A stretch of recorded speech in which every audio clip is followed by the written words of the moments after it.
اعوذ باللہ من الشیطان الرجیم بسم اللہ الرحمن الرحیم الذین ينفقون اموالهم باللیل والنہار سرا وعلانیۃ فلہم اجرہم عند ربہم ولا خوف علیہم ولا هم یحزنون الذین یأکلون الربا لا یقومون الا کما یقوم الذی یتخبطہ الشیطان من المس ذلك بأنهم قالوا إنما البيع مثل الربا وأحل الله البيع وحرم الربا فمن جاءه موعظة من ربه فانتهى فله ما سلف وأمره إلى الله ومن عاد فأولئك أصحاب النار هم فيها خالدون صدق الله العظيم رب اشرح لي صدري ويسر لي أمري واحلل عقدة من لساني يفقهوا قولي۔ ابھی سورہ مبارکہ کا وہ رکوع ہم پڑھ رہے ہیں کہ جو آج کے حالات میں اہم ترین ہے، اس لیے کہ اس دور میں اللہ کے خلاف بغاوت کی سب سے بڑی شکل تو ہے غیر اللہ کی حاکمیت کا تصور۔ سب سے بڑا شرک یہ ہے، نفسیاتی اعتبار سے سب سے بڑا شرک، مادے پر توکل، بتوں سے تجھ کو امید خدا سے نو امیدی، مجھے بتا تو صحیح اور کافری کیا ہے۔ لیکن یہ نفسیاتی اور داخلی بات ہے۔ خارجی اور واقعاتی دنیا میں سب سے بڑا شرک اس وقت وہ غیر اللہ کی حاکمیت، جو اب عوامی شکل اختیار کر گئی، عوامی حاکمیت۔ اور اس کے بعد اس وقت کے گناہوں میں، بدعملی میں سب سے بڑا فساد جو ہے وہ سود کی بنیاد پر ہے۔ سب سے بڑا فتنہ، سب سے بڑا فساد دنیا میں جو اس وقت سب سے بڑی شیطنت ہے، جو یہودیوں کے ذریعے سے پورے گلوب کو اپنی گرفت میں لینے کے لیے بےتاب ہے، وہ یہی ہے جو سود کا ہتھ کنڈا ہے، اس کی حرمت۔ یہاں ایک سوال میرے ذہن میں کبھی کبھی پیدا ہوتا تھا کہ یہ جو پہلی آیت ہے اس کا تعلق تو انفاق فی سبیل اللہ کے ساتھ ہے، اسے پچھلے رکوع کے ساتھ شامل ہونا چاہیے تھا، لیکن بعد میں یہ حقیقت مجھ پر منکشف ہوئی کہ بڑی حکمت کے ساتھ اس آیت کو اس رکوع کے ساتھ شامل کیا گیا ہے۔ وہ حکمت میں بعد میں بیان کروں گا۔ الذین ينفقون اموالهم باللیل والنہار، وہ لوگ کہ جو اپنا مال خرچ کرتے رہتے ہیں رات کو بھی دن میں بھی، سرا وعلانیۃ، خفیہ طور پر بھی اعلانیہ بھی، صدقات واجبہ اعلانیہ، صدقات نافلہ خفیہ، انفاق فی سبیل اللہ خفیہ۔ فَلَهُمْ أَجْرُهُمْ عِنْدَ رَبِّهِمْ وَلَا خَوْفٌ عَلَيْهِمْ وَلَا هُمْ يَحْزَنُونَ، ان کے لیے ان کا اجر محفوظ ہے ان کے رب کے پاس، نہ ان پر کوئی خوف طاری ہوگا اور نہ ہی وہ کسی حزن سے دوچار ہوں گے۔ الَّذِينَ يَأْكُلُونَ الرِّبَا، اب ربا کا مسئلہ شروع ہو رہا ہے، جو سود کھاتے ہیں۔ وجہ کیا ہے؟ اصل مسئلہ ہے اس سرپلس ویلیو کا۔ آپ کا کوئی شغل ہے، آپ کی ملازمت ہے، آپ کما رہے ہیں، آپ کا خرچ پورا ہو رہا ہے، کچھ بچت بھی ہو رہی ہے۔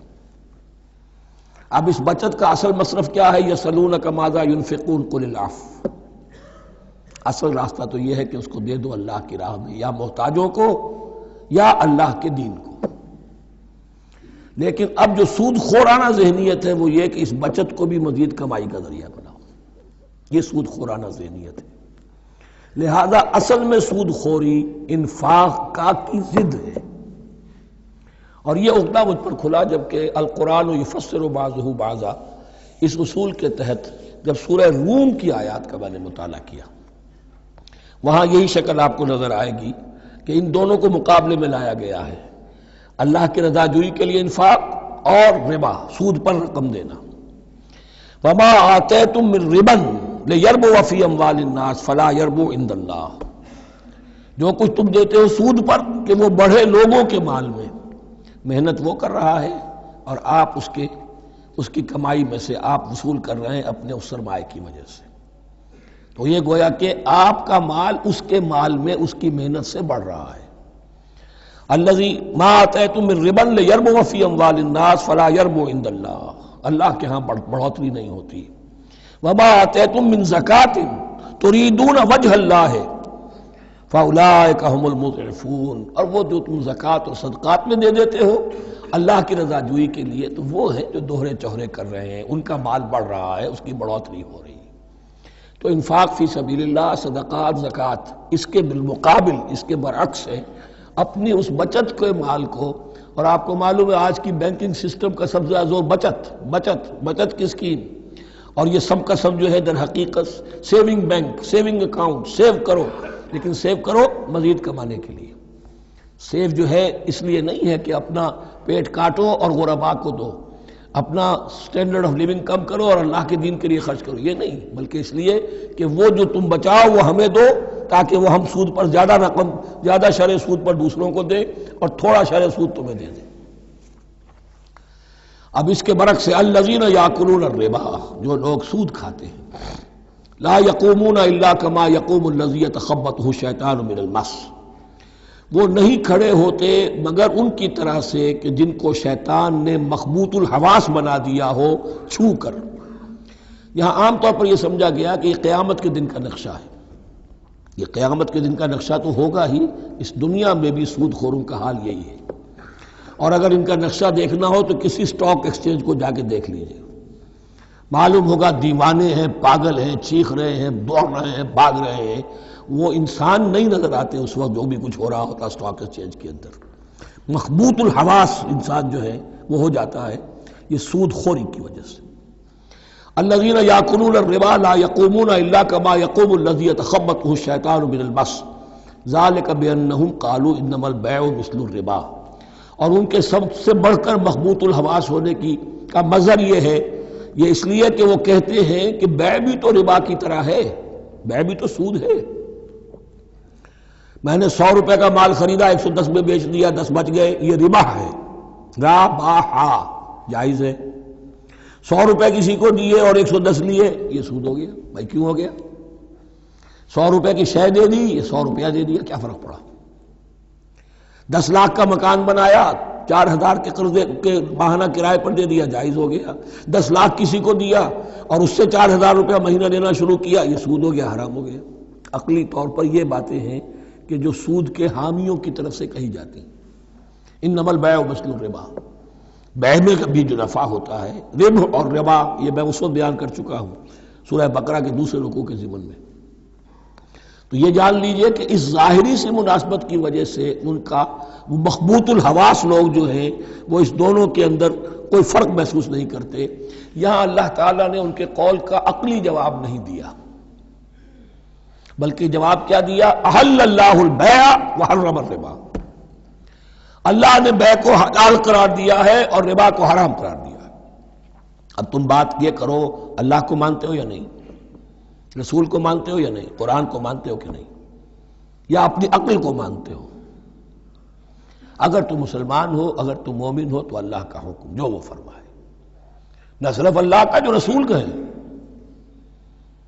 ما آتاکم الرسول فخذوہ وما نہاکم عنہ فانتہوا، جو کچھ رسول تمہیں دے لے لو، اور جس چیز سے روک دے رک جاؤ۔ یہ تو شریعت کا معاملہ ہے۔ ویسے اس میں جو فرق واقع ہوتا ہے وہ یہ ہے کہ ایک ہے فلوئڈ منی، فلوئڈ کیپٹل، ایک ہے فکسڈ کیپٹل۔ مکان 10 لاکھ کا ہے، لیکن مکان سے جو شخص رہ رہا فائدہ کیا اٹھائے گا؟ 1 مہینے رہے گا نا، بس اس کا بدل آپ نے لے لیا۔ 10 لاکھ روپے کسی کو نقد دے دیے، وہ کسی کام میں لگائے گا، 12 لاکھ بھی بن سکتے ہیں، 15 بھی لگ سکتے ہیں، 8 بھی رہ سکتے ہیں۔ اس میں آپ نے فکسڈ اگر لیا تو یہ حرام ہے۔ ان دونوں میں اگرچہ عام طور پہ کہا جائے گا یہ بھی کیپٹل ہے وہ بھی کیپٹل ہے، مکان بھی تو سرمایہ کی ایک شکل ہے، لیکن یہ فکسڈ کیپٹل ہے، اس کی شکل بدل نہیں رہی ہے۔ اس مکان میں تو ایک شخص رہ جائے گا، سکنا ہوگا، اس کی رہائش ہے، یا آپ کہیں گے اس کی ویئر اینڈ ٹیئر ہے تو اس کا آپ نے بدل لے لیا، بس ختم۔ لیکن وہ جائے گا، وہ مکان آپ کے لیے رہ جائے گا۔ لیکن یہ کہ 10 لاکھ جس کو دیا نقد، وہ کاروبار کرے گا، کچھ اور کہیں لگائے گا، اس کے اندر اضافہ بھی ہو سکتا ہے، کمی بھی ہو سکتی ہے، اس میں پھر فکسڈ پروفٹ لینا یہ ہے حرام، اور ان دونوں میں کوئی مناسبت نہیں۔ لیکن اللہ تعالیٰ نے یہ جواب نہیں دیا، جواب دیا احل اللہ البیع وحرم الربا فمن جاءہ موعظۃ من ربہ فانتہی فلہ ما سلف، تو جس شخص کے پاس اس کے رب کی طرف سے یہ نصیحت پہنچ گئی اور وہ باز آ گیا، رک گیا، فلہ ما سلف، تو جو کچھ پہلے وہ لے چکا ہے وہ اس کا ہے، وہ اسے واپس نہیں لیا جائے گا، حساب کتاب نہیں کیا جائے گا کہ تم اتنا سود کھا چکے ہو واپس کرو۔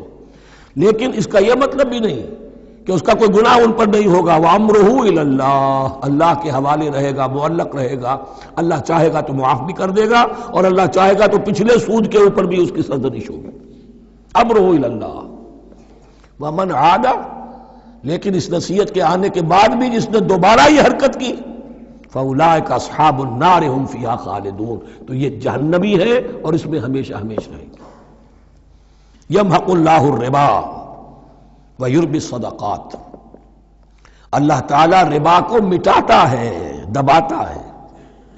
اور ہمارے زمانے میں شیخ محمود احمد مرحوم نے ایک کتاب لکھی ہے مین اینڈ منی، اس میں ثابت کیا ہے جہاں جو یہ سود کا معاملہ چلتا ہے تین چیزیں ساتھ ساتھ بڑھتی چلی جاتی ہیں. جتنا سود بڑھے گا ان امپلائمنٹ بڑھے گی، انفلیشن بڑھے گی، نتیجے میں انٹرسٹ ریٹ بڑھے گا. جیسے انٹرسٹ ریٹ بڑھے گا ان امپلائمنٹ مزید ہوگی، انفلیشن زیادہ ہوگی. اٹس اے ویشس سرکل، اور اسی کے نتیجے میں تباہی ہو جاتی ہے، چھپی رہتی ہے وہ تباہی. وہ تو ایک ہی وقت میں بینک کرپٹ ہوگا، کوئی بینک، بڑے بڑے بینک جو ہیں دیوالے نکلیں گے. ابھی جو کوریا کا حشر ہو رہا ہے اور جو اس سے پہلے روس کا ہو چکا ہے، یہ سارا جو ہے یہ یوں سمجھیے شیش محل کی طرح ہے. اس میں تو ایک پتھر پڑے گا تو ٹکڑے ہو جائیں گے. وَمَنْ عَادَ فَأُولَٰئِكَ أَصْحَابُ النَّارِ هُمْ فِيهَا خَالِدُونَ يَمْحَقُ اللَّهُ الرِّبَا وَيُرْبِي الصَّدَقَاتِ. اللہ تعالیٰ پالتا ہے، صدقات کو پالتا ہے، بڑھاتا ہے اللہ کے ہاں. وہ آیت میں سنا چکا ہوں آپ کو، سورہ روم کی 39ویں آیت ہے یہ. وَمَا آتَيْتُم مِّن رِّبًا لِّيَرْبُوَ فِي أَمْوَالِ النَّاسِ فَلَا يَرْبُو عِندَ اللَّهِ وَمَا آتَيْتُم مِّن زَكَاةٍ تُرِيدُونَ وَجْهَ اللَّهِ فَأُولَٰئِكَ هُمُ الْمُضْعِفُونَ. واللہ لا یحب کل کفار اثیم، اور اللہ کو ہرگز پسند نہیں ہے وہ سب کہ جو ناشکرے ہیں اور گناہ گار ہیں. ان الذین آمنوا وعملوا الصالحات واقاموا الصلاة وآتوا الزکاة لهم اجرهم عند ربهم ولا خوف علیہم ولا هم یحزنون. ہاں جو لوگ ایمان لائیں اور نیک عمل کریں. نیک عمل میں ظاہر بات ہے جو شے حرام ہے اس کا چھوڑ دینا بھی لازم ہے، اور نماز قائم رکھیں، زکوٰۃ ادا کریں، ان کے لیے ان کا اجر محفوظ ہے ان کے رب کے پاس. ولا خوف علیہم ولا هم یحزنون. یا ایھا الذین آمنوا اتقوا اللہ وذروا ما بقی من الربا، اے ایمان والو اللہ کا تقوی اختیار کرو اور چھوڑ دو جو رہ گیا ہے سود میں سے. آج فیصلہ کر لو کہ جو بھی کچھ تمہیں کسی کو قرض دیا تھا اب اس کا سود چھوڑو. یا ایھا الذین آمنوا اتقوا اللہ وذروا ما بقی من الربا ان کنتم مؤمنین، اگر تم مومن ہو. فَإِن لَمْ تَفْعَلُوا، اور اگر تم نے ایسا نہ کیا، باز نہ آئے، فَاعْذَنُوا، تو کان کھول کر سن لو، بِحَرْبٍ مِّنَ اللَّهِ وَرَسُولِهِ، اللہ اور اس کے رسول کی طرف سے اعلان جنگ. یہ الٹیمیٹم ہے اگر باز نہیں آتے سود سے. دیکھیے کسی اور گناہ پر یہ بات نہیں آئی، اللہ اور اس کے رسول کی طرف سے اعلان جنگ. وَإِن تُبْتُمْ فَلَكُمْ رُءُوسُ أَمْوَالِكُمْ، اگر تم توبہ کرو تو تمہارے جو اصل راس المال ہے وہ تمہیں لوٹا دیے جائیں گے. سود چھوڑ دو، راس المال واپس لے لو. لا تظلمون ولا تظلمون، نہ تم ظلم کرو سود لے کر اور نہ تم پر ظلم کیا جائے کہ تمہارا راس المال بھی دبا دیا جائے. لا تظلمون ولا تظلمون. وَإِن كَانَ ذُو عُسْرَةٍ، اور اگر تمہارا جو مقروض ہے وہ تنگی میں ہے، وہ تنگ دستی میں ہے، فَنَظِرَةٌ إِلَىٰ مَيْسَرَةٍ، تو انہیں انتظار کرو، پھر اسے مہلت دو کہ اس کی ہاں کشادگی پیدا ہو جائے، آسانی سے وہ آپ کی رقم، آپ کا قرض واپس کر سکے. لیکن اس سے بھی آگے وَأَن تَصَدَّقُوا خَيْرٌ لَكُمْ، تم صدقہ ہی کر دو. تمہارا بھائی غریب تھا، اس کو تم نے قرض دیا تھا، کوئی سود لے کر کھا بھی چکے ہو، اب جو ہے سود، اب تم باقی سود کو تو چھوڑا ہی ہے، اگر وہ راس المال بھی بخش دو اس کو، یہ انفاق ہو جائے گا، یہ قرض حسنہ اللہ کو ہو جائے گا، یہ تمہارا جو ہے ذخیرہ آخرت بن جائے گا. تو یوں سمجھیے کہ جو بھی جو ہے جس کو سرپلس ویلیو میں نے کہا تھا اسلامی معیشت کے اندر، جو بچت ہے آپ کی، اس بچت کا سب سے اونچا مصرف کیا ہے؟ صدقہ دے دو، انفاق کر دو. اس سے کم تر کیا ہے؟ قرض حسنہ، قرض دے دو کسی کو تاکہ وہ اپنی ضرورت چلا لے، اس کا کاروبار رکا ہوا تھا وہ چل پڑے گا اور تمہیں پھر وہ اپنی اصل رقم واپس کر دے گا. یہ قرض حسنہ اس سے کم تر درجہ ہے. تیسرا درجہ ایک اور بھی ہے جو جائز تو ہے مکروہ، پسندیدہ نہیں ہے. تم زیادہ ہی خسیس ہو، چلو مزاربت پر دے دو، اور مزاربت یہ ہے کہ رقم تمہاری کام وہ کرے گا. اگر بچت ہو جائے تو تم بھی لے لینا، اگر نقصان ہو جائے تو کوئی تاوان نہیں لے سکتے اس سے. یہ ہے مضاربت. اس کے بعد اگر تم کہو کہ میں دے رہا ہوں، مجھے اتنے پرسنٹ تو بہرحال تم نے دینا ہی دینا ہے، اس سے بڑھ کر حرام شے کوئی نہیں.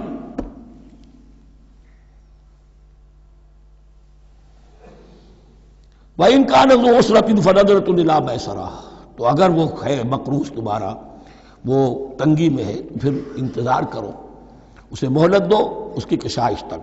وَأَن تَصَدَّقُوا خَيْرٌ لَكُمْ، اور اگر تم صدقہ ہی کر دو، خیرات کر دو، دے دو، بخش دو، وہ تمہارے لیے بہتر ہوگا. ان کنتم تعلمون، اگر تم جانتے ہو، اگر وہ حکمت تمہارے اندر آ گئی ہے، اگر تم اولو الالباب ہو، اگر تم سمجھدار ہو، تو جو کچھ تمہیں بچت اس سے ہوگی، جو اللہ کے ہاں اجر و ثواب ملے گا، وہ تمہیں یہ رقم واپس لے کر جو ہے اس سے کیا مل جائے گا. وَاتَّقُوا يَوْمًا تُرْجَعُونَ فِيهِ إِلَى اللَّهِ، یہ آیت آخری آیت ہے قرآن کی نزول کے اعتبار سے. آیت ڈرو اس دن سے. تو دیکھیے وہی آیت یاد کیجئے، وَاتَّقُوا يَوْمًا لَا تَجْزِي نَفْسٌ عَن نَفْسٍ شَيْئًا وَلَا يُقْبَلُ مِنْهَا شَفَاعَةٌ وَلَا يُؤْخَذُ مِنْهَا عَدْلٌ وَلَا هُمْ يُنصَرُونَ. وَاتَّقُوا يَوْمًا لَا تَجْزِي نَفْسٌ عَن نَفْسٍ شَيْئًا وَلَا يُقْبَلُ مِنْهَا عَدْلٌ وَلَا تَنفَعُهَا شَفَاعَةٌ وَلَا هُمْ يُنصَرُونَ. وَاتَّقُوا يَوْمًا تُرْجَعُونَ فِيهِ إِلَى اللَّهِ، ڈرو اس دن سے جس دن کے لوٹا دیے جاؤ گے تم اللہ کی طرف. ثم توفى كل نفس ما كسبت، پھر ہر جان کو پورا پورا دے دیا جائے گا جو کمائی اس نے کی ہوگی. وهم لا يظلمون، اور ان پر کوئی ظلم نہیں ہوگا.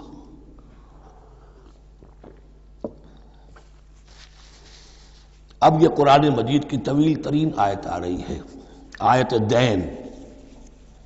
کوئی قرض کا معاملہ ہے، کوئی قرض کا معاملہ ہے کہ آپ نے کسی کو قرض دیا، یا کوئی کاروباری معاملہ ہے، اشتراک ہے جس میں کہ جو بھی ہوگا بعد میں نتائج نکلیں گے. ان سب کے بارے میں حکم ہے کہ لکھ لیا کرو. ہم کیا کرتے ہیں قرض دیتے ہوئے، اب دوست ہے، بھائی ہے، عزیز ہے، کیا لکھوانا، اس سے کیا کہے گا، اعتماد نہیں ہے. کاروبار شروع ہو گیا، زبانی باتیں کر لی، اس کے بعد رو رہے ہیں، چیخ رہے ہیں، چلا رہے ہیں. جو حدیث میں آتا ہے کہ اللہ تعالیٰ 3 قسم کے لوگوں کی فریاد سنتا ہی نہیں. ایک وہ جو قرض دیتے ہوئے یا کوئی معاملہ کرتے ہوئے لکھواتا تو ہے نہیں اور بعد میں روتا ہے. ایک وہ کہ جو اپنی بیوی کے ہاتھوں تنگ بھی ہے اور شکوہ بھی کرتا ہے، شکایت بھی کرتا ہے، فریاد بھی کرتا ہے، طلاق نہیں دیتا. اللہ نے راستہ کھولا ہوا ہے تمہارے لیے، تو اللہ ویسے لوگوں کی فریاد نہیں سنتا. تیسرا مجھے یاد نہیں ہے. یا ایھا الذین آمنوا اذا تداینتم بدین الی اجل مسمى فاکتبوہ، اے اہل ایمان جب بھی تم کوئی معاملہ کرو قرض کا ایک وقت معین تک کے لیے، تو وقت معین ہونا چاہیے. یہ قرض دے رہے ہیں، کب واپس ہوگا. فاکتبوہ، تو اس کو لکھ لیا کرو. یہ فعل امر ہے، الامر للوجوب، واجب ہے یہ. ولیکتب بینکم کاتب بالعدل، اور چاہیے کہ کوئی لکھنے والا تمہارے مابین عدل کے ساتھ، لکھنے والا کوئی ڈنڈی نہ مار جائے، انہیں بھی چاہیے کہ وہ صحیح صحیح لکھے. ولا یاب کاتب ان یکتب کما علمہ اللہ فلیکتب، اور کسی بھی شخص کو جسے اللہ نے سکھایا ہوا ہے کتابت لکھنے کا کام، تو اس کو انکار نہیں کرنا چاہیے لکھنے سے. اللہ نے اسے یہ علم دیا ہے، اسے چاہیے کہ لکھ دے. اس لیے کہ اس معاشرے میں پڑھے لکھے لوگ تو بہت کم ہوتے تھے. اب بھی یہ ہوتا ہے، عرائض نویس وغیرہ ہوتے ہیں، وثیقہ نویس ہوتے ہیں، پیسے دے کے ان کو جو لکھواتے ہیں. لیکن اگر کوئی وثیقہ نفیس جو ہے بے ایمانی کرے اور لکھنے میں کوئی کمی کر جائے، تو جو جس کے اوپر ذمہ داری ہے اسے نقصان پہنچ جائے گا. وَلْيَكْتُبْ بَيْنَكُمْ كَاتِبٌ بِالْعَدْلِ، اور چاہیے کہ لکھنے والا تمہارے مابین انصاف کے ساتھ لکھے. وَلَا يَأْبَ كَاتِبٌ أَن يَكْتُبَ كَمَا عَلَّمَهُ اللَّهُ فَلْيَكْتُبْ، اور نہ انکار کرے کوئی لکھنے والا اس سے کہ وہ لکھے جیسے اللہ نے اسے سکھایا ہے، تو لکھنا چاہیے. وَلْيُمْلِلِ الَّذِي عَلَيْهِ الْحَقُّ، لکھتے وقت املا وہ کرائے جس کے ذمے رقم آ رہی ہے، جس پر حق آ رہا ہے. علیہ الحق، وہ لکھوائے. جس کا مال ہے وہ نہ لکھوائے، جس پر ذمہ داری آ رہی ہے وہ لکھوائے، کہ میں کیا ذمہ داری لے رہا ہوں. وَلْيَتَّقِ اللَّهَ رَبَّهُ، اور اللہ سے ڈرتا رہے اپنے رب سے. وَلَا يَبْخَسْ مِنْهُ شَيْئًا، اور لکھوانے میں اس میں سے کوئی شے کم نہ کر دے. فَإِنْ كَانَ الَّذِي عَلَيْهِ الْحَقُّ سَفِيًّا، اب اگر وہ جو مقروض ہے، جو قرض دے رہا ہے، جس کے ذمے کوئی ذمہ داری آ رہی ہے، وہ ناسمجھ ہے یا بوڑھا ہے، ضعیف ہے، اور لا یستطیع ان یمل، یا اس کے اندر یہ اتنی صلاحیت نہیں ہے کہ املا کرا سکے. یہاں املا کے معنی میں ہے. ہوا فلیملل ولیہ بالعدل، تو اگر وہ نہیں املا کرا سکتا تو اس کا کوئی ولی ہو، اس کا کوئی وکیل ہو، اس کا کوئی اٹارنی ہو، وہ اس کی طرف سے اس کو لکھوائے۔ واستشہدوا شہیدین من رجالکم، یہ ایک ہی آیت چل رہی ہے ابھی، پورے رکوع کے اوپر ایک آیت پھیلی ہوئی ہے، سوائے آخر میں تھوڑا سا حصہ دوسری آیت آئے گی۔ واستشہدوا شہیدین من رجالکم، اور گواہ بنا لیا کرو دو اپنے مردوں میں سے، فإن لم یکونا رجلین، اور اگر دو مرد دستیاب نہ ہو، فرجل وامرأتان، تو ایک مرد اور دو عورتیں، ممن ترضون من الشہداء، اور وہ بھی دونوں کے نزدیک مقبول ہوں شہداء، کہ ہاں دونوں کو اعتماد ہے ان پر۔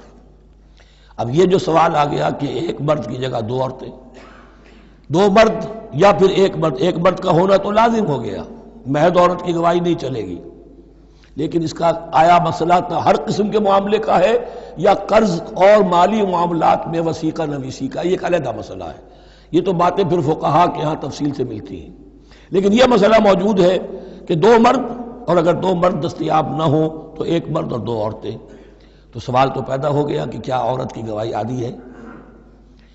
ان تضل احداہما فتذکر احداہما الاخری، مبادا ان میں سے کوئی ایک بھول جائے تو یاد کرا دے دوسری۔ عقلی سوال پیدا ہو گیا، کیا مرد نہیں بھول سکتا؟ کیا جواب ہے اس کا؟ جواب یہ ہے کہ واقعتاً اللہ تعالیٰ نے عورت کے اندر نسیان کا مادہ زیادہ رکھا ہے۔ الا یعلم من خلق وہو اللطیف الخبیر، کیا وہی نہ جانے گا جس نے پیدا کیا ہے؟ اس نے پیدا کیا ہے، وہ جانتا ہے۔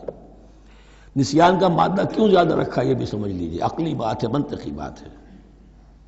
She has to play the role of number 2، اسے مرد کے تابع رہنا ہے، جو نمبر 2 ہوتا ہے اس کے اوپر، اس کے کبھی احساسات کے اوپر، کبھی جذبات کے اوپر کوئی نہ کوئی کوفت، کوئی قدورت آتی ہے، اور اس میں اللہ تعالیٰ نے ان کا سیفٹی والو رکھا ہوا، بھول جانا، اگر بھولنا نہ ہو، یاد ماضی عذاب ہے یا رب چھین لے مجھ سے حافظہ میرا، یہ نسیان جو ہے یہ بھی ایک بہت بڑی نعمت ہے، ورنہ تو کوئی صدمہ دل سے اتری نا، کوئی غصہ کبھی ختم ہوئی نا، تو بھولنے کا معاملہ یہ سیفٹی ویلو اللہ نے عورت میں زیادہ رکھا ہے، اس لیے کہ اسے مرد کے تابع ہو کر رہنا ہے، اور جب تابع ہو کر رہنا ہے تو اسے زیادہ اس کے احساسات پہ، جذبات پر زیادہ مواقع آئیں گے کہ اس کو کچھ زک پہنچے، اس کے لیے یہ سیفٹی ویلو کے نسیان ہے، یہ زیادہ رکھ دیا گیا ہے۔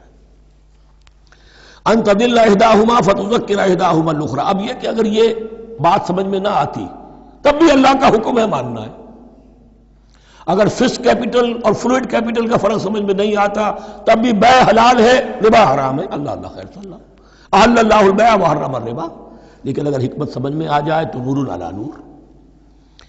ولا یابی الشہداء اذا ما دعوا، اور نہ انکار کریں گواہ جب کہ ان کو بلایا جائے، اور گواہی کے لیے بلایا جائے تو گواہ نہیں آ رہے، نخرہ کر رہے، نہیں، ان کو آنا چاہیے۔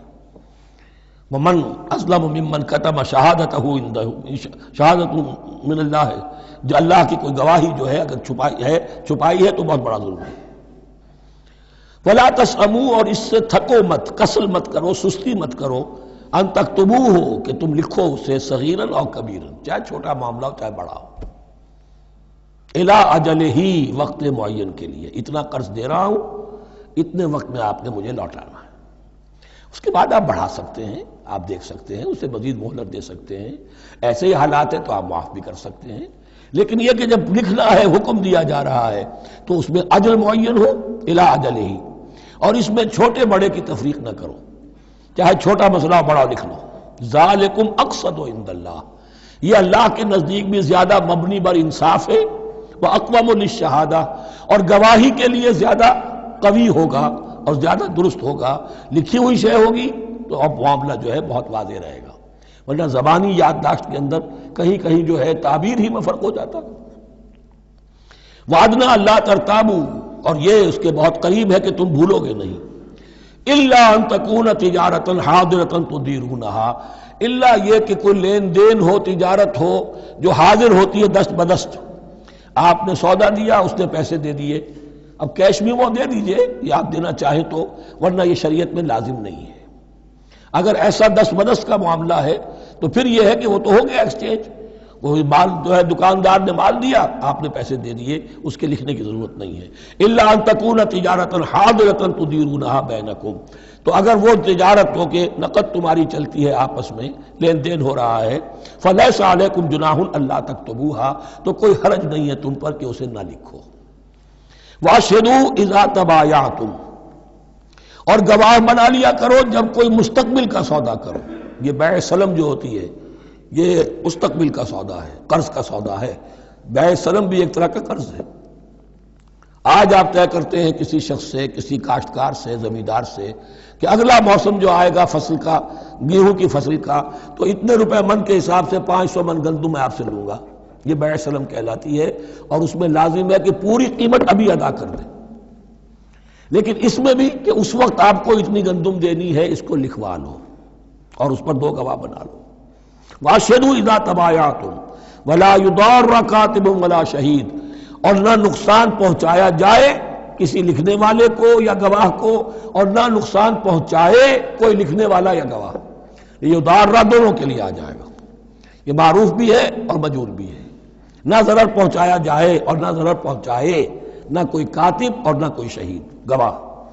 وَإِن تَفْعَلُوا، اگر تم ایسا کرو گے، نقصان پہنچاؤ گے، فَإِنَّهُ فُسُوقٌ بِكُمْ، تو یہ تمہارے لیے بہت بڑے گناہ کی بات ہوگی۔ وَاتَّقُوا اللَّهَ، اللہ سے ڈرو، وَيُعَلِّمُكُمُ اللَّهُ، اللہ تمہیں تعلیم دے رہا ہے، وَاللَّهُ بِكُلِّ شَيْءٍ عَلِيمٌ، اللہ ہر چیز کا علم رکھنے والا ہے۔ یہ ایک آیت ہوئی ہے، آخری پارے کی میرا خیال 4 5 6 صورتیں جمع کر لے تو جا کر ہی ایک آیت کا حجم برابر ہوگا۔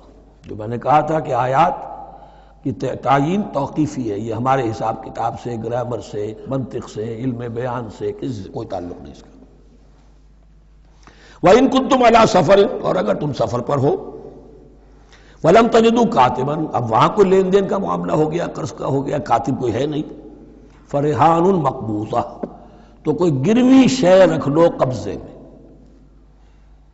فلاں شے آپ کے قبضے میں رہے گی، آپ اتنے پیسے مجھے دے دیجئے، میں جب یہ واپس کر دوں گا اپنی چیزیں آپ میری چیز مجھے لوٹا دیجیے گا۔ یہ رہن ہے مقبوضہ، لیکن رہن سے کوئی فائدہ اٹھانے کی اجازت نہیں، وہ سود ہو جائے گا۔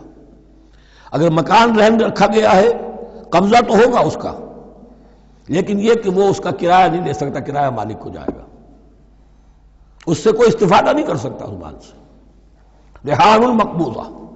فَإِنْ أَمِنَ بَعْضُكُمْ بَعْضًا، پھر اگر کوئی شخص اب اطمینان کرتا ہے اور اعتبار کرتا ہے تم میں سے بعض کسی بعض کا، فَلْيُؤَدِّ الَّذِي اؤْتُمِنَ أَمَانَتَهُ، تو اب چاہیے اس شخص کو کہ جس کے اوپر یہ امانت آئی ہے، اگرچہ اس کے پاس رہن دینے کو کچھ نہیں تھا، یا یہ کہ دوسرے بھائی نے اس پر اعتماد کیا اور اس کی وجہ سے کوئی شے رہن نہیں لی، تو اب اس سے کوئی غلط فائدہ نہ اٹھائے، وہ گویا کہ اس کے پاس جو اس نے قرض لیا امانت ہے، اس کے پاس وہ امین بنایا گیا ہے۔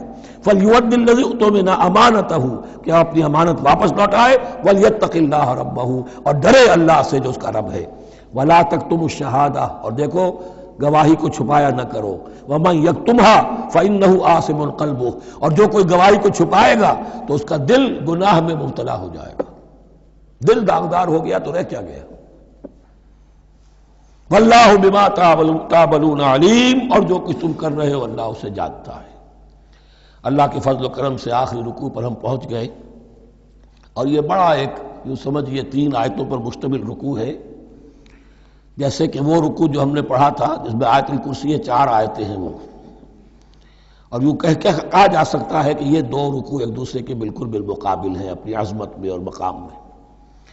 آیت الکرسی کی جگہ یہاں ایک دعا کی آیت ہے، جامع ترین دعا جو آئے گی آخری آیت میں، للہ ما فی السماوات و ما فی الارض۔ اکثر و بیشتر آپ دیکھیں گے سورتوں کے اختتام پر یہ الفاظ پھر آتے ہیں، اللہ ہی کا ہے جو کچھ بھی ہے آسمانوں اور زمین میں۔ وَإِن تُبْدُوا مَا فِي أَنفُسِكُمْ أَوْ تُخْفُوهُ، اور جو کچھ تمہارے دلوں میں ہے خواہ تم اسے ظاہر کرو خواہ چھپاؤ، يُحَاسِبْكُم بِهِ اللَّهُ، اللہ تم سے محاسبہ کر لے گا، تمہاری نیتیں اس کے علم میں ہیں۔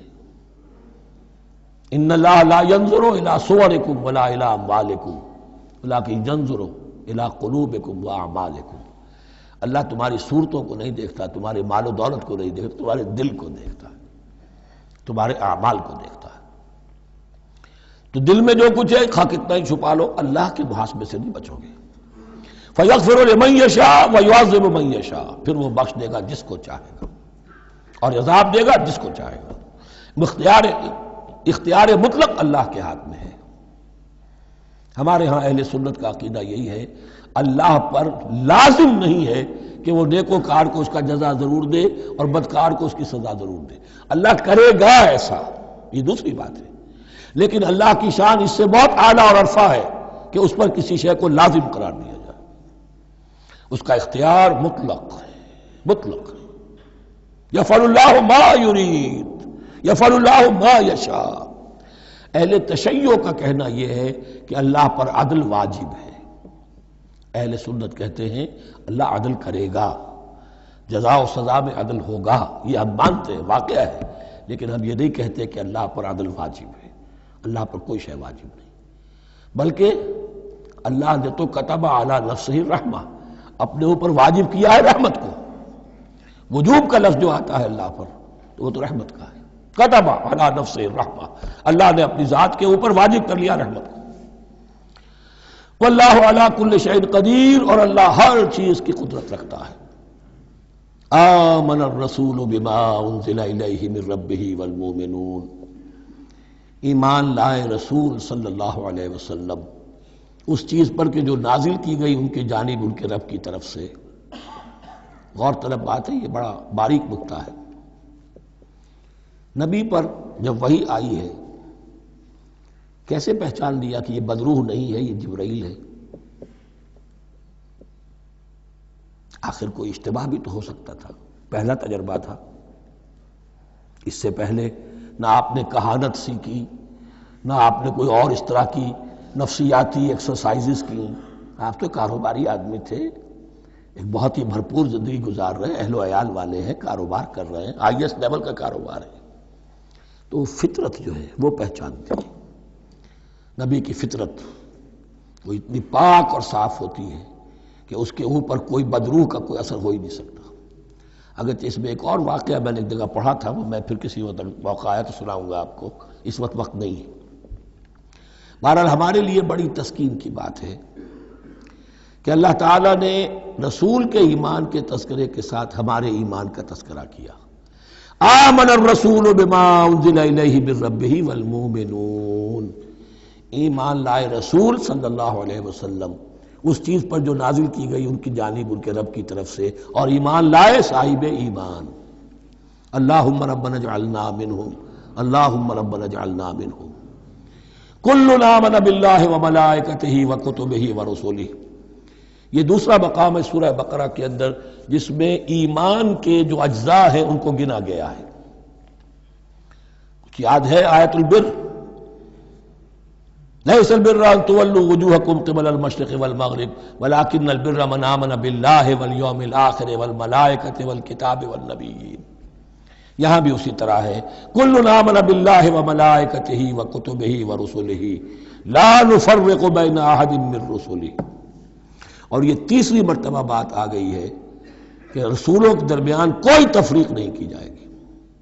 کہاں؟ پہلے تو آیا تھا 16ویں رکوع میں، لا نفرق بین احد منہم ونحن له مسلمون، اور اس سے بھی پہلے آیا تھا والذین یؤمنون بما انزل الیک وما انزل من قبلک، وہ لوگ جو ایمان رکھتے ہیں اس پر بھی جو ہے نبی آپ پر نازل کیا گیا اور اس پر بھی جو آپ سے پہلے نازل کیا گیا۔ لا نفرق بین احد من رسلہ، ہم اس کے رسولوں میں سے کسی کے مابین کوئی تفریق نہیں کرتے۔ تفضیل اسی صورت میں ثابت ہے، تلک الرسل فضلنا بعضهم علی بعض منهم من کلم اللہ ورفع بعضهم درجات وقالوا سمعنا واطعنا، وہی بات کہ جو کہی گئی تھی جب ان سے کہا گیا تھا واسمعوا، کیا کہا تھا انہوں نے؟ سمعنا وعصینا، سمعنا واطعنا، وہ کہتے ہیں ہم نے سنا اور مانا۔ غفرانک ربنا، ہماری درخواست ہے پروردگار، تیری بخشش مانگتے ہیں۔ غفرانک، نون پر زبر ہے، مفعول ہے، نسألک غفرانک، اے اللہ ہم تجھ سے سوالی ہیں، تجھ سے طلب کرتے ہیں، درخواست کرتے ہیں تیری مغفرت کا، وإلیک المصیر، اور تیری ہی جانب لوٹ جانا ہے۔ یہاں پر وہ ایمان بالآخرہ بھی آ گیا جو یہاں اوپر نہیں آسان، آمن باللہ وملائکتہ وکتبہ ورسلہ، پھر رسولوں کے ضمن میں لا نفرق بین احد من رسلہ، لیکن اس کے بعد وإلیک المصیر، مغفرت اور اللہ کی طرف ہی لوٹ جانا ہے ہمارا، اس میں ایمان بالآخرہ آ گیا۔ اب آخری آیت، لا یکلف اللہ نفسا الا وسعها، اللہ تعالی نہیں ذمہ دار ٹھہرائے گا کسی جان کو مگر اس کی وسعت کے مطابق۔ یہ بہت بڑے فضل و کرم والی آیت ہے، جیسے میں نے کہا تھا میگنا کارٹا جو ہے انسانی حقوق کا، کہ اجیب دعوت الداعی اذا دعان، جہاں بھی مجھے کوئی پکارے، جب پکارے میں اس کی پکار سنتا ہوں، قبول کرتا ہوں۔ ہاں فَلْيُؤْمِنُوا بِي فَلْيَسْتَجِيبُوا لِي، انہیں بھی چاہیے کہ میرا کہنا مانے، دو طرفہ بات چلے گی، یک طرفہ نہیں۔ میری مانو، اپنی منواؤ، تم دعائیں کرو گے ہم قبول کریں گے، تم ہماری بات نہیں مانتے پھر تمہاری دعا تمہارے منہ پر دے ماری جائے گی۔ کرتے رہو قنوت نازلہ 40 دن کے 80 دن پڑھتے رہو، ڈھاکہ تو بیٹھ ہی جائے گا، بیٹھ گئے۔ یہودیوں سے شکست تو ہو ہی جائے گی، ہو گئی۔ کرتے رہو، حرمین میں پڑھتے رہو قنوت نازلہ، مکے میں پڑھو، مدینے میں پڑھو، پوری دنیا میں پڑھو۔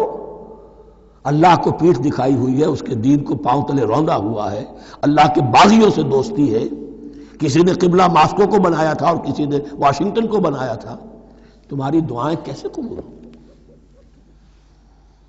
لیکن یہ جو آیت ہے یہ اس اعتبار سے بہت بڑی رحمت کی آیت ہے کہ اللہ تعالیٰ کے ہاں وہ اندھے کی لاٹھی والا معاملہ نہیں ہے کہ تمام انسانوں سے محاسبہ ایک ہی سطح پر ہو۔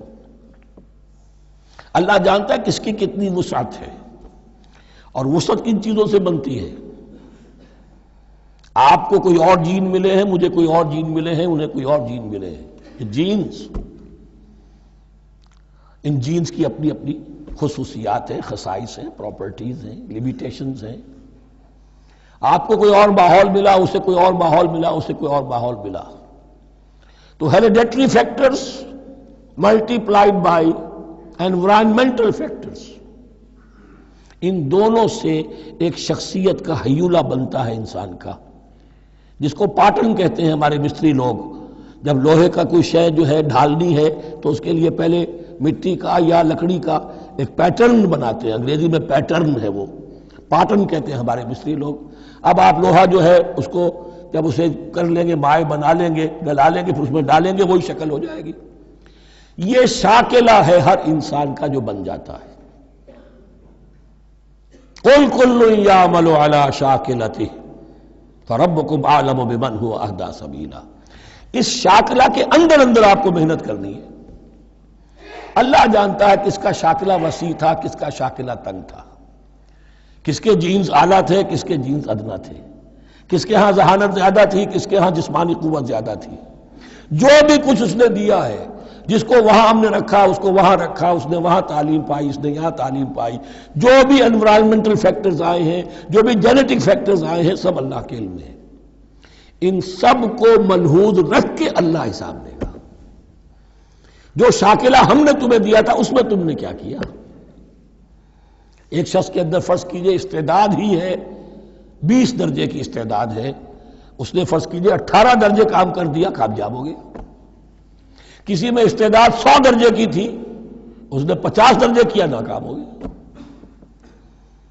حالانکہ کمیت کے اعتبار سے 50 درجے زیادہ ہے 18 درجے سے، لیکن یہ 18 درجے کا کام وہ کر رہا ہے جس کے اندر استطاعت تھی ہی 20 کی، یا 18 ہی کی تھی، اس نے پوری کر دی۔ اور 50 درجے والا وہ جس کو اللہ نے دے رکھی تھی 1000 کی استطاعت، اس کا وہ 50 بیکار ہو گیا۔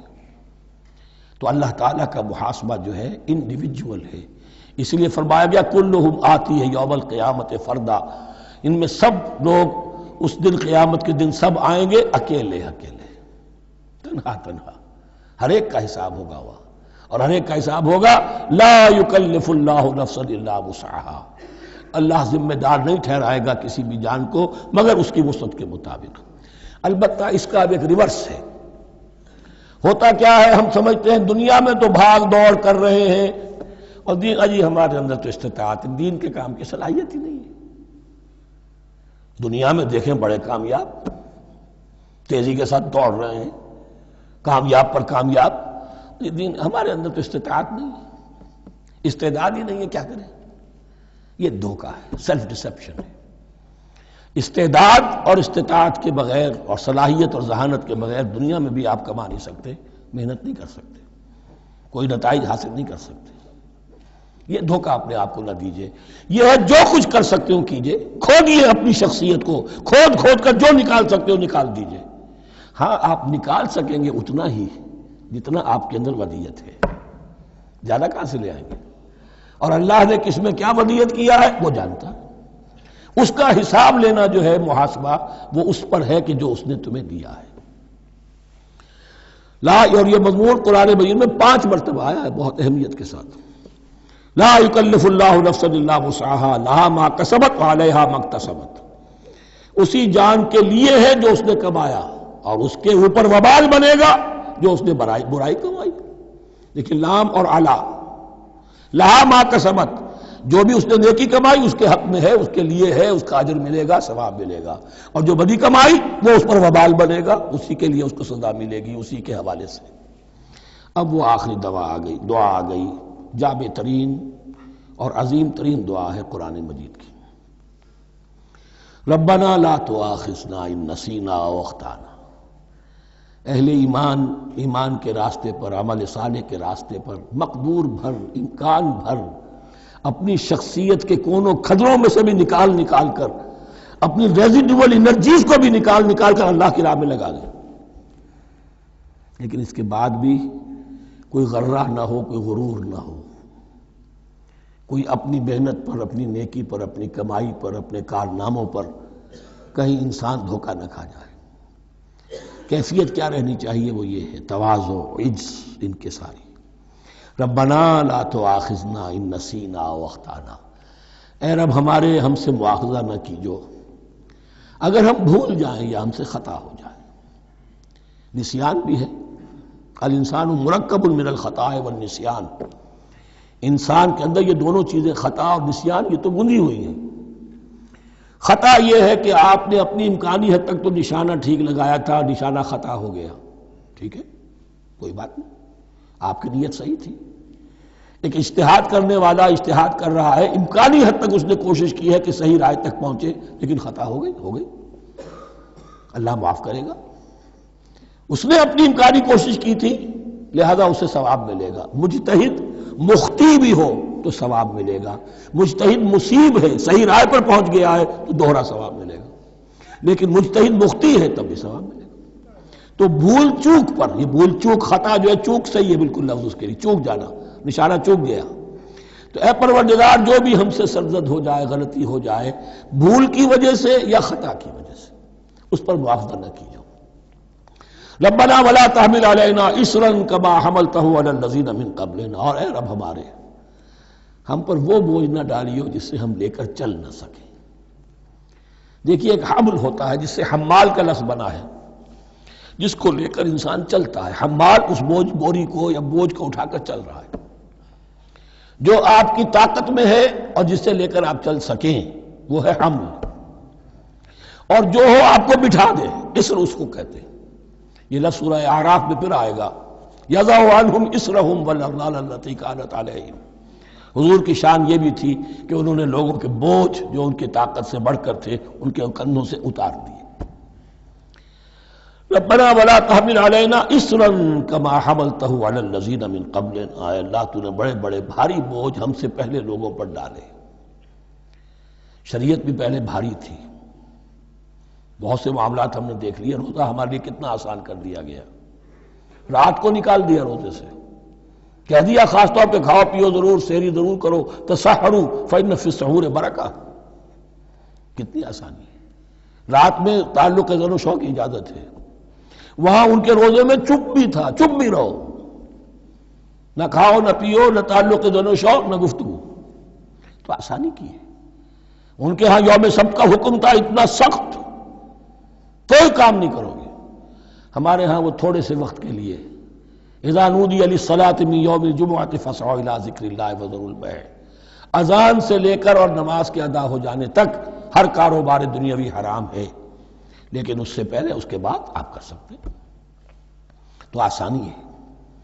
ربنا ولا تحمل علینا اصرا کما حملته علی الذین من قبلنا ربنا ولا تحملنا ما لا طاقت لنا به، اور اے رب ہمارے ہم پر وہ بوجھ نہ ہم پر عائد کیجو، ہم پر ڈالیو جس کی کہ ہمارے اندر طاقت نہ ہو. واعف عنا، ہم سے درگزر فرماتا رہے، ہمیں معاف کرتا رہے. واغفر لنا، اور ہمیں بخشتا رہے. مغفرت کا لفظ جو ہے اس کو سمجھ لیجئے ڈھانپنا. مغفر کہتے ہیں خود کو، جو ہیلمٹ پہنا ہوتا ہے تاکہ گولی جو ہے وہ سر پہ لگے تو یہ آپ کو بچا لے. مغفر خود پہنتے تھے تلوار کے وار سے سر کو بچانے کے لیے، سر کو ڈھانپا ہوا مغفر سے. تو گناہ کو اللہ تعالیٰ اپنی رحمت سے ڈھانپ دے. مغفر لنا، ہماری خطاؤں کی پردہ پوشی فرما دے. ورحمنا، اور ہم پر رحم فرما. انت مولانا، تو ہمارا مولا ہے، والی ہے، ہمارا پشت پناہ ہے، مددگار ہے. اللہ ولی الذین آمنوا یخرجہم من الظلمات الی النور فانصرنا علی القوم الکافرین، بس ہماری مدد فرما کافروں کے مقابلے میں. انہی الفاظ پر وہ دعا ختم ہوئی تھی جو طالوت کے ساتھیوں نے کی تھی علیہ الصلوۃ والسلام. اصل میں یہ دعا اب تلقین کی جا رہی ہے. مرحلہ سخت آ رہا ہے، مرحلہ سخت ہے اور جان عزیز، تاب لاتے ہی بنے گی آپ غالب. اب وہ مرحلہ آ رہا ہے، اس کے لیے تیار ہو جاؤ. یہ سارا حصہ جو ہے در حقیقت یہ تمہید ہے غزوہ بدر کی.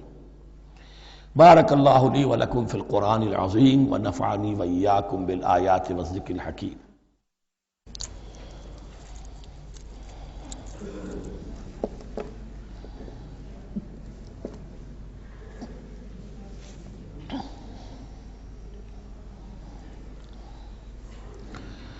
بسم اللہ اولہ و آخرہ. سورہ بقرہ کے ترجمے اور مختصر تشریح کے اختتام کے بعد اب ہمیں مکی اور مدنی صورتوں کے اس پہلے گروپ میں جو دو جوڑے مدنی صورتوں کے ہیں ان میں سے پہلے جوڑے کی دوسری صورت کا مطالعہ کرنا ہے. یہ سورہ آل عمران ہے. جیسا کہ اس سے قبل بھی میں آپ کو بتا چکا ہوں کہ جوڑے ہونے کی نسبت یہ ہے کہ ان دونوں چیزوں میں گہری مشابہت بھی ہو، مرد اور عورت بہت مشابہت بھی ہے لیکن کچھ فرق بھی ہو، اور جو فرق ہو وہ ایسا ہو کہ جس سے ایک دوسرے کے لیے کمپلیمنٹری ہو، ایک دوسرے سے مل کر کسی مقصد کی تکمیل ہوتی ہو. یہ نسبت زوجیت کی حقیقت ہے. اب آپ دیکھیں گے مشابہتیں جو ہیں بہت نمایاں جو سورہ بقرہ میں اور سورہ آل عمران میں ہیں کہ دونوں شروع ہوئی ہیں الف لام میم سے.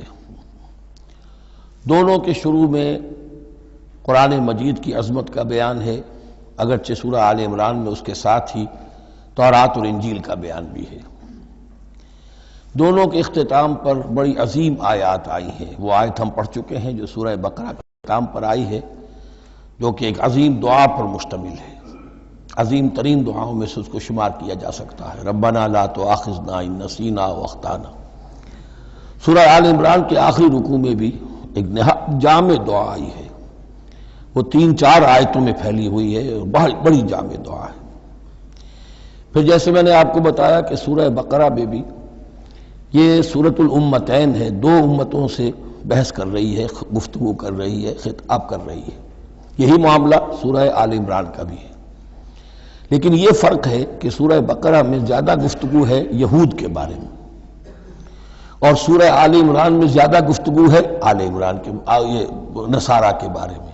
تو گویا کہ اس طرح وہ تکمیل ہو رہی ہے کہ اہل کتاب کا جو ایک طبقہ تھا اور اہم تر طبقہ تھا یہود، دینی اعتبار سے ان کی اہمیت زیادہ تھی، چاہے تعداد میں وہ کم تھے اور کم ہے، لیکن یہ کہ دینی اعتبار سے ان کی اہمیت زیادہ رہی ہے.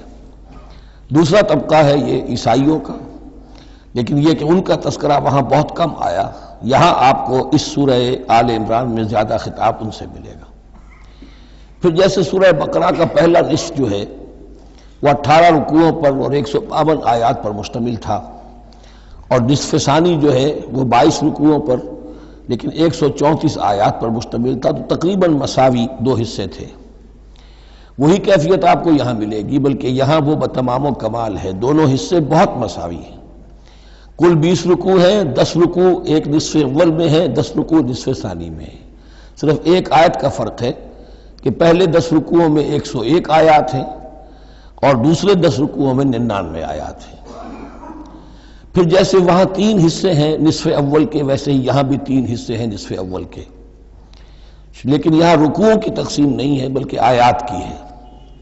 پہلی 32 آیات میں تمہیدی کلام ہے، جیسے کہ 4 رکوع سورہ بقرہ کے، اگرچہ وہاں روح سخن ابتدا ہی سے یہود کی طرف ہو گیا تھا، یہاں روح سخن ابتدا ہی سے نصارہ کی طرف ہے، لیکن یہ کہ یہاں کی 32 آیات اسی طرح تمہیدی کلام پر مشتمل ہیں جیسی کہ سورہ بقرہ کے 4 رکوع۔ پھر یہاں 31 آیات براہ راست خطاب ہے نصارہ سے، خاص طور پر حضرت عیسیٰ علیہ السلام کی ولادت کن حالات میں ہوئی، کیا ان کا مقام اور مرتبہ تھا، کیا ان کی اصل حیثیت تھی، پھر یہ کہ ان کے ساتھ کیا معاملہ ہوا۔ یہ حصہ نازل بھی ہوا ہے سن 9 ہجری میں، جو شامل یہاں کر دیا گیا ہے، حالانکہ اس سورہ مبارکہ کا اکثر و بیشتر حصہ جو ہے وہ سن 3 ہجری میں غزوہ احد کے بعد نازل ہوا ہے، لیکن یہ کہ یہ حصہ جو ہے 31 آیات پر مشتمل نازل ہوا سن 9 ہجری میں۔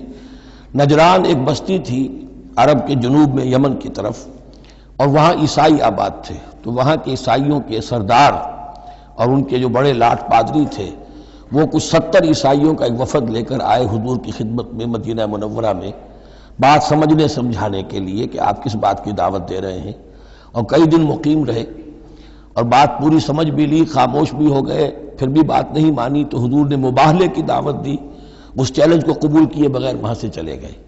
لیکن یہ کہ بہرحال انہوں نے جو ترتیب جس شدت کے ساتھ ہونی چاہیے تھی ان کی طرف سے وہ بھی نہیں کی، یہ شرافت کا انہوں نے مظاہرہ کیا۔ بہرحال یہ 9 رکوع، یہ جو 31 آیات ہیں سن 9 میں نازل ہوئی۔ یہی نوٹ کر لیجئے کہ سورہ بقرہ کی بھی ایک بات میں بتانے سے میں بھول گیا اس وقت، کہ یہ جو سود سے متعلق احکام ہیں، جو رکوع ہے، جو 38واں رکوع ہے سورہ بقرہ، یہ بھی تقریباً سن 9 میں نازل ہوا ہے۔ گویا کہ وہ مشابہت بھی موجود ہے کہ اگرچہ سورہ بقرہ کا اکثر و بیشتر حصہ غزوہ بدر سے قبل نازل ہوا، لیکن اس میں بھی کچھ آیات وہ ہیں جو سن 9 ہجری میں نازل ہوئی ہیں، اور سود کے بارے میں آخری حکم ہے۔ اسی طریقے سے یہاں جو یہ نجران کے عیسائیوں سے خطاب کے لیے جو آیات نازل فرمائی گئیں، یہ سن 9 میں نازل کی گئیں، لیکن شامل ہے سورہ آل عمران میں، کہ جس کا اکثر و بیشتر حصہ سن 3 ہجری میں غزوہ احد کے بعد نازل ہوا ہے۔ پھر جیسے سورہ بقرہ کے نصف اول کا جو آخری تیسرا حصہ تھا، وہ 15واں 16واں 17واں 18واں رکوع، اس میں یہ کہ حضرت ابراہیم کا ذکر تھا، خانہ کعبہ کا ذکر تھا، اسی طریقے سے وہی بات یہاں ملے گی آپ کو۔ اور یہاں اب اہل کتاب کو دعوت دی گئی ہے اسی انداز میں جیسے کہ وہاں 16ویں رکوع میں سورہ بقرہ کے دی گئی ہے۔ یہ تیسرا حصہ جو ہے نصف اول کا، یہ 38 آیات پر مشتمل ہے، بہت جامع آیات ہیں، بہت اہم آیات ہیں۔ اس کے بعد نصف ثانی شروع ہو جاتا ہے، جس میں کہ یا ایھا الذین آمنوا، جیسے 19ویں رکوع سے شروع ہوا سورہ بقرہ میں، یا ایھا الذین آمنوا استعینوا بالصبر والصلاۃ ان اللہ مع الصابرین، یہاں اب یہ 11واں رکوع جو ہے وہ شروع ہوگا، یا ایھا الذین آمنوا اتقوا اللہ حق تقاتہ ولا تموتن الا وانتم مسلمون۔ یہ جو نصف ثانی کے 10 رکوع ہیں، ان کی تقسیم یہاں پر عمودی ہے، افقی نہیں ہے۔ پھر تقسیم کر سکتے ہیں، پہلے 2 رکوعوں میں زیادہ خطاب مسلمانوں سے ہے، اور پھر اگرچہ روح سخن جو ہے پھر اہل کتاب کی طرف بھی ہے۔ پھر 6 رکوع مسلسل ہیں غزوہ احد کے حالات پر مشتمل، جو مسائل سامنے آئے ان پر تبصرہ، جو مسلمانوں سے غلطیاں ہوئیں ان پر گرفت، آئندہ کے لیے ہدایات۔ تو یہ پورے 60 آیات ہیں تقریباً، اور 6 رکوعوں پر پھیلی ہوئی ہیں۔ یہ سب کے سب یوں سمجھیے کہ قرآن مجید کا ایک مستقل باب ہے، چیپٹر ہے غزوہ احد، اس کا عنوان ہو سکتا ہے، لیکن قرآن میں اس طرح سے چیپٹر بنائے نہیں گئے ہیں، بلکہ یہ صورتیں ہیں کہ جو میں نے جیسا کہ ابتدا میں عرض کیا تھا تعارف قرآن کے ضمن میں، کہ یہ مجموعہ خطبات الہیہ ہے، ایک خطبہ نازل ہو رہا ہے اور اس کے اندر جو مضامین آ رہے ہیں، لیکن ان میں ربط اور ترتیب ہے۔ اس ربط اور ترتیب پر توجہ اب تک کم ہوئی ہے، لیکن اب اس دور میں قرآن حکیم کے علم و معرفت کا یہ پہلو بھی اب زیادہ نمایاں ہوا ہے کہ اس میں بڑا نظم ہے، نظام القرآن، اس کے اندر تنظیم ہے، اس میں آیات کا آپس میں ربط ہے، سورتوں کا سورتوں سے ربط ہے، اور ایسے ہی یہ جو ہے الٹب کلام نہیں ہے۔ پھر آخری دو رکوع، وہ ان میں سے ایک تو جو ہے آخری رکوع، وہ تو بہت ہی جامع ہے، اور اس میں وہ عظیم دعا بھی آئی ہے، اور فلسفہ ایمان کے بارے میں اہم ترین بحث ہے کہ جو اس مقام پر آئی ہے۔ اور اس طریقے سے، اور جو اس سے پہلے کا رکوع ہے 19واں رکوع، وہ بھی در حقیقت کنکلوڈنگ جس کو کہا جاتا ہے، سم اپ کرتے ہوئے پوری سورہ مبارکہ کے مضامین کو، بڑے جامع مضامین پر مشتمل ہے۔ تو اس طرح آپ دیکھیں گے، اور جگہ جگہ آپ دیکھیں گے کہ بعض اوقات تو الفاظ وہی آ رہے ہیں، وہی انداز ہے۔ وہاں بھی کہا گیا تھا مسلمانوں تم کہو ہم ایمان رکھتے ہیں اللہ پر اور جو کچھ ہم پر نازل کیا گیا اور جو کچھ ابراہیم پر اور اسحاق پر، وہی آپ کو آیات یہاں بھی ملیں گی۔ حضرت ابراہیم کا ذکر وہاں ہے، یہاں بھی ملے گا۔ یہود پر ضربت علیہم الذلۃ والمسکنہ والی آیت وہ یہاں بھی آئے گی۔ ذرا ترتیب کا فرق ہے، اور اسی ترتیب کے فرق کی وجہ سے ہمارے قاری صاحب جو ہیں حافظ مقبول صاحب، وہ چکر کھاتے رہے ہیں کہ سورہ بقرہ میں وہ اس مقام کو پڑھتے ہوئے اور وہ چلے جاتے تھے سورہ آل عمران میں۔ تو یہ متشابہ کہلاتے ہیں، قرآن مجید میں متشابہ، اور یہ حفاظ کے لیے مشکل ترین مقام ہوتے ہیں کہ تیزی میں روانی میں وہ اس سے مشابہ جو مقام ہے وہ ادھر منتقل ہو جاتے ہیں۔ لیکن مضامین کے اندر آپ کو اتنی گہری مناسبت نظر آئے گی کہ جس کو میں نے تشبیہ دی ہے زوجیت، کہ ظاہر بات ہے کہ ہر حیوان کا جوڑا جو ہوتا ہے وہ یوں سمجھیے کہ 90% تو ایک دوسرے سے مشابہ ہوں گے، لیکن یہ کہ ان میں 5-10% کا فرق بھی ہوگا، اور وہ فرق بھی ایسا ہوگا کہ جو دونوں کے جمع ہونے سے کوئی نیا مقصد پیدا ہو رہا ہے۔ اب جیسا کہ آپ کو معلوم ہے تناسل کا معاملہ ہے، اس کے اعتبار سے مرد اور عورت کے جسم میں فرق ہے، لیکن دونوں سے مقصد تناسل جو ہے کہ آگے نسل پھیلے، اولاد ہو، وہ مقصد حاصل ہو رہا ہے، وہ یک طرفہ طور پر حاصل نہیں ہو سکتا۔ یہ نسبت زوجیت جو ہے قرآن حکیم کی صورتوں میں بتمام و کمال ہے، اکثر و بیشتر میں۔ البتہ ان میں گہرے تدبر کی ضرورت ہے، غور و فکر کیا جائے، سوچ بچار کیا جائے، تو پھر اس نظم قرآن کے حوالے سے اضافی معانی، اضافی علم، اضافی معرفت، اضافی حکمت کے خزانے کھلتے ہیں۔ بس اسی پر اکتفا کرتے ہیں، اور اب اس کے بعد ہم اس سورہ مبارکہ کا، سورہ آل عمران کا، یہ اور یاد کر لیجئے کہ میں نے آپ کو بتایا تھا کہ نبی اکرم صلی اللہ علیہ وسلم نے ان دونوں صورتوں کو ایک نام دیا ہے۔ جیسے آخری جو 2 صورتیں ہیں قرآن مجید کی، ان کو ایک نام دیا گیا معوذتین، قل اعوذ برب الفلق، قل اعوذ برب الناس۔ ان دونوں صورتوں کو ایک نام دیا گیا الزہراوین، 2 نہایت تابناک اور روشن صورتیں۔ تو یہ اس میں تمہیدی کلام میں بس اسی پر اکتفا کر کے اب ہم آگے مطالعہ شروع کرتے ہیں۔ بارک اللہ لی ولکم فی القرآن العظیم ونفعنی وإیاکم بالآیات والذکر الحکیم۔